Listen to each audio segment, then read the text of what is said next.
Welcome back, guys. It is thrift flip time. Let's go ahead and get started.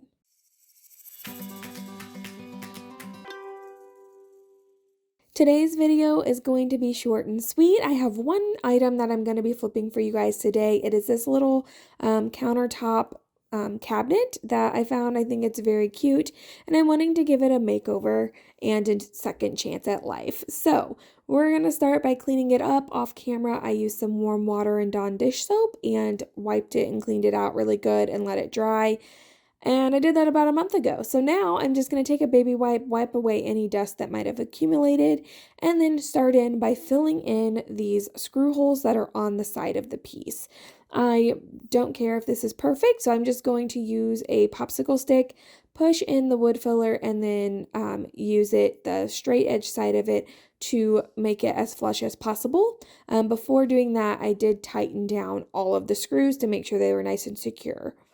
Once that's fully dried, we're going to move on with a sanding block and sand down any excess and make sure it's as smooth as it can be. But I'm not worried about it being perfect because it just adds a little bit of character to this piece.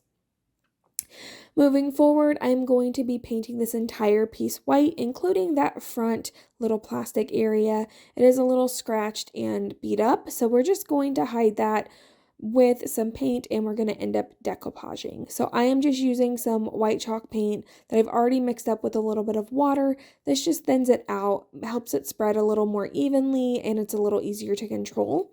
So I'm going to end up using this for 3 coats on this. I'm just going to let it dry in between rounds, and I'm going to use my heat gun to help speed that process along a little bit. But again, 3 coats around this entire piece, getting into all those little crevices, and then we're going to add some feet to the bottom. I have some wood beads that have a hole on one side, and that side happens to be flat, so it's perfect for me to be able to use these as feet for this piece. But these are pieces that I have used in other projects, so I'm going to be taking them and removing the excess glue that is built up on them. So I'm going to just take a razor blade and kind of cut that glue off as flat as possible, and then I'm going to rub that bottom onto the surface of a sanding block to try to make it as smooth as I possibly can. I went ahead and glued these feet on and then painted them up with that same white chalk paint, and then not showing on camera, but I got it stuck on my stand, like my tripod with my lighting and everything, and it hit it and it knocked it over and it smacked it right on the feet, and 2 of them popped off. So I pulled them off and re-glued all of them just to make sure that they're really nice and secure, because it had not had enough time to really set before this accident happened. So again, I pulled them all off and then used some Gorilla Gel glue to place them back on, made sure they were nice and secure, and I was patient enough to wait a little bit this time so that that accident would not happen again.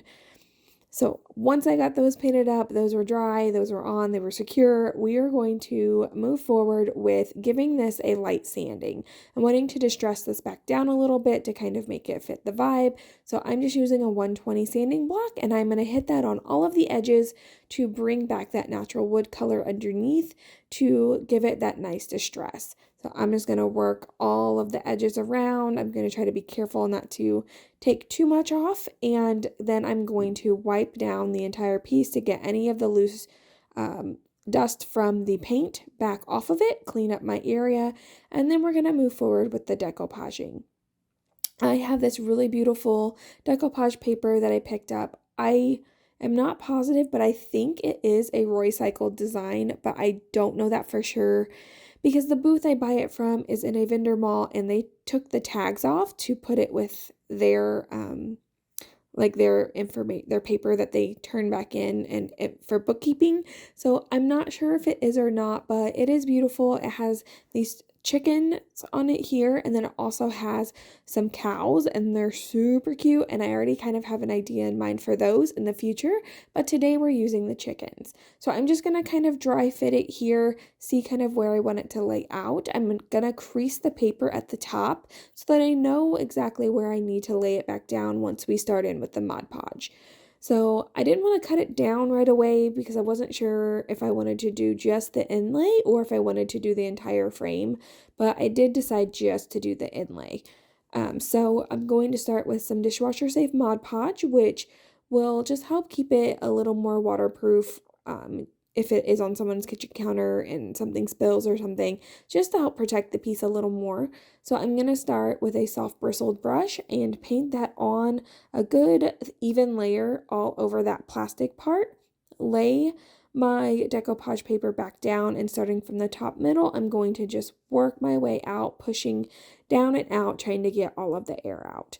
Now, I did go ahead and start trimming this down at this point so it's more manageable, and then from there, once I got it where I liked it, I did have to pull it back up at one point to get another air bubble out, but I put another layer of Mod Podge right on top, making sure that if there was any areas, this paper was a little thicker, so if any bubble areas underneath, I could just lift it a little, put more Mod Podge down, and then work those bubbles back out, and then finished up with my layer on top, making sure I hit all the edges and the corners. I ended up letting this dry overnight, and then I took a razor blade and cut away all of the excess, being very careful because that plastic underneath is not very thick. Once that was cut and scored, I pulled all of those pieces away, and any of the little pieces that might have been left behind or glued on, I used the razor blade to kind of like chip that off. And then I went ahead and did a second coat of that Mod Podge, just really hitting all those edges, those corners, and making sure everything was nice and secure, and then let that dry. From there, all I'm going to do is hit this entire piece with some polycrylic. I am going to be using it from the spray can because getting in all those cracks and crevices, I just don't want to deal with it with a paintbrush, and I don't want to have any buildup. So I hit it with that, and we are all done with this project. Like I said, a nice, quick, and simple video, but I love this piece. Please give me a thumbs up if you are enjoying this flip. Let me know if you have any suggestions. And then subscribe if you haven't yet. We would love to have you here on our channel. Consider joining my Facebook group, and I am going to take you guys in for a closer look, and I'll see you next time.